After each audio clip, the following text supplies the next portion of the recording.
Hello, everyone, and welcome to another episode of our show. I'm Hari. And I'm Kimi. Today we're diving into the fascinating, dramatic, and ultimately tragic life of Ludwig Ross, a 19th century German archaeologist who shaped the way we see ancient Greece today. Absolutely. Ross is basically the godfather of systematic archaeology in independent Greece. But his story is also full of geopolitical drama, fierce academic rivalries, and some incredibly quirky anecdotes. Like the fact that he was actually born under Danish rule. He was born in 1806 in Bornhoved, Holstein. His grandfather was a doctor who moved from northern Scotland to Hamburg around 1750, so he had Scottish roots, grew up in a territory ruled by Denmark, but identified as German. And he was brilliant.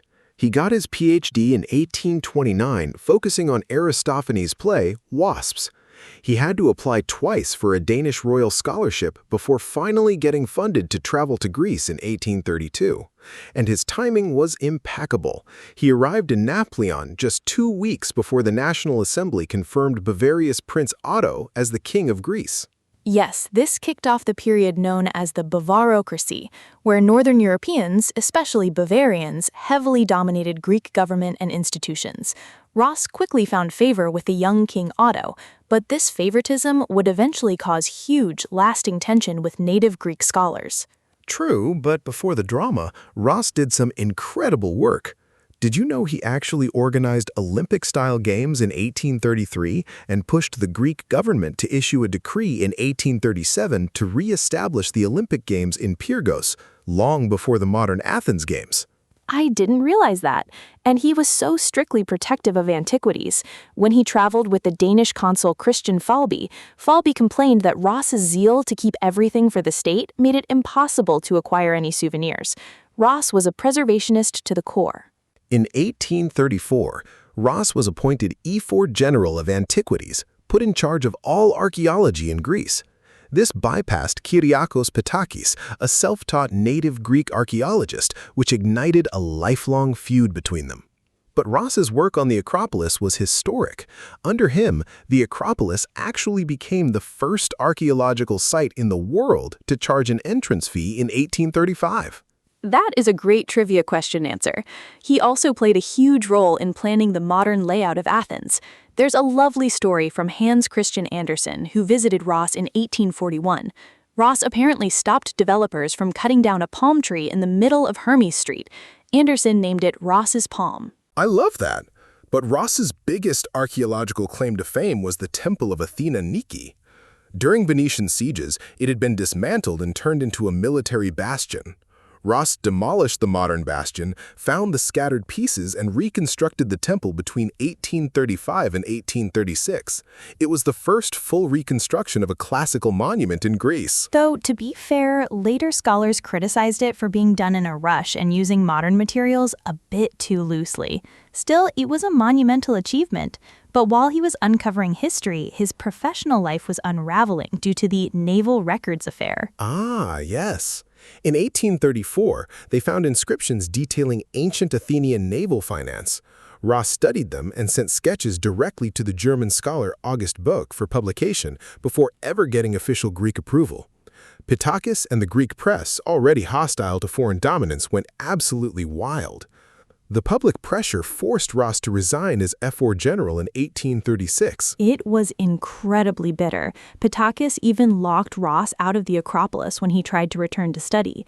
Despite this, King Otto created the inaugural professorship of archaeology at the University of Athens specifically for Ross in 1837. He was a brilliant teacher, lecturing in fluent Greek, and he even taught the first ever dedicated epigraphy course there. He was also way ahead of his time during his early travels on the Cyclades Islands. In 1837, on Eos, he correctly identified early Bronze Age Cycladic figurines as predating classical Greek civilization, decades before the Aegean Bronze Age was officially recognized in modern scholarship. But the political tide was turning. In 1843, a military coup forced King Otto to dismiss almost all non-Greek public servants. Ross lost his professorship. He was devastated and entered a deep depression that haunted him for the rest of his life. He relocated to Germany, securing a professorship at Halle with the help of Alexander von Humboldt.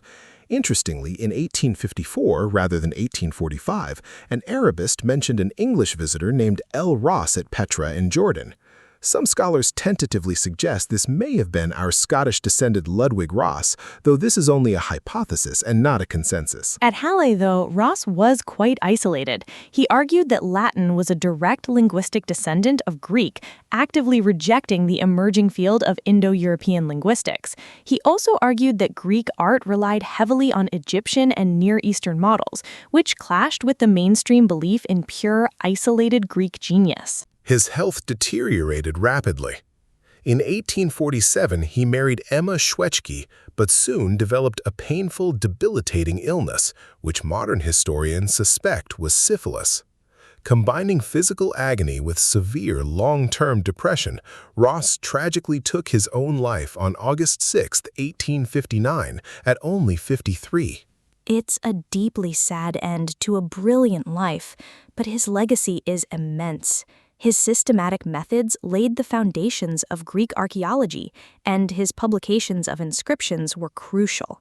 Even his critic August Bach dedicated massive works to his findings, warmly acknowledging Ross's immense help. He was a complex, brilliant man caught in the crossfire of political nationalism and academic passion. It has been absolutely wonderful sharing his story today. Thank you all for listening, and until next time, take care. Goodbye, everyone. This episode is based on the Wikipedia article Ludwig Ross, which is available under the Creative Commons Attribution Share-alike license. This podcast was crafted using artificial intelligence.